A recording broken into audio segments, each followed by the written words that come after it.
গর্ভাবস্থায় কি খেতে হবে? গর্ভে বড় হতে থাকা সন্তানের পুষ্টির জন্য যা করতে হবে। মা হতে চলেছেন, এজন্য আপনাকে অভিনন্দন। অনাগত সন্তান নিয়ে উৎসাহ-উদ্দীপনার সঙ্গে মনে অনেক প্রশ্ন আসছে। তার মধ্যে একটি বিষয় সবার ক্ষেত্রে প্রযোজ্য। তা হল, আমার কি খাওয়া উচিত? জীবনের সব পর্যায়েই স্বাস্থ্যকর খাবার খাওয়াটা গুরুত্বপূর্ণ। কিন্তু গর্ভাবস্থায় এটা বিশেষভাবে জরুরি। সুষম খাবার আপনার সন্তানের বেড়ে ওঠা, তার বিকশিত হওয়া এবং সঠিক ওজন বজায় রাখতে সহায়তা করবে। পরিবারের নতুন সদস্যের কল্যাণের জন্য কিভাবে আপনার খাবার তালিকায় পরিবর্তন আনবেন, তা জানতে আমাদের টিপসগুলো দেখুন। গর্ভধারণকালে সুষম খাবারের তালিকা কিভাবে অনুসরণ করব? একটি পুষ্টিকর খাবার তালিকা তখনই নিশ্চিত হয় যখন মানবদেহের জন্য প্রয়োজনীয় সবগুলো খাদ্য উপাদানযুক্ত স্বাস্থ্যকর খাবার প্রতিদিনের খাবার তালিকায় থাকে। ফলমূল, টাটকা, হিমায়িত ও শুকনো সব ফলই ভালো। খাবারের সময় আপনার প্লেটের অর্ধেক থাকা উচিত ফলমূল ও সবজি। শাকসবজি, টাটকা, ক্যানে সংরক্ষণ করা, হিমায়িত বা শুকিয়ে সংরক্ষণ করা শাকসবজি, এগুলোর যে কোনোটি আপনি খেতে পারেন। সালাদের জন্য পাতাওয়ালা গাঢ় সবুজ শাকসবজি পুষ্টিকর।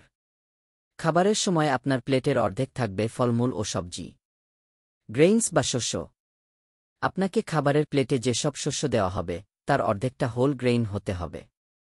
হোল গ্রেইন হল সেই সব খাবার যেগুলো প্রক্রিয়াজাত নয় এবং খাদ্যশেষের পুরোটা থেকে আসা, যেমন ওটস, বার্লি, কুইনোয়া, কাউনের চাল, ব্রাউন রাইস, ঢেকিছাটা চাল ও লাল আটা।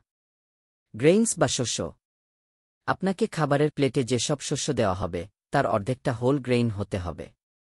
হোল গ্রেইন হল সেই সব খাবার যেগুলো প্রক্রিয়াজাত নয় এবং খাদ্যশেষের পুরোটা থেকে আসা, যেমন ওটস, বার্লি, কুইনোয়া, কাউনের চাল, ব্রাউন রাইস, ঢেকিছাটা চাল ও লাল আটা। ডেইরি, ডেইরি পণ্য বাছাইয়ের ক্ষেত্রে অবশ্যই দেখে নিতে হবে সেগুলো যেন পাস্তুরিত হয়। দুধ ও দুগ্ধজাত পণ্য যেমন পনির, দই এগুলো ভালো খাবার। তেল ও ফ্যাট, স্নেহজাতীয় খাবারের ক্ষেত্রে প্রাণীজ ফ্যাট খাওয়াটা সীমিত করতে হবে। স্বাস্থ্যকর ফ্যাট অন্যান্য খাবারে পাওয়া যায়, যেমন কিছু মাছ, অ্যাভোকাডো ও বাদাম। খাবারে তেল আসে মূলত উদ্ভিজ্জ উৎস থেকে, যেমন অলিভ অয়েল ও ক্যানোলা অয়েল। এরকম স্বাস্থ্য বিষয়ক ভিডিও পেতে লাইক, কমেন্ট, ফলো এবং চ্যানেলটি সাবস্ক্রাইব করে পাশে থাকবেন। মহান আল্লাহ আপনাকে উত্তম যা দান করুক। আমিন।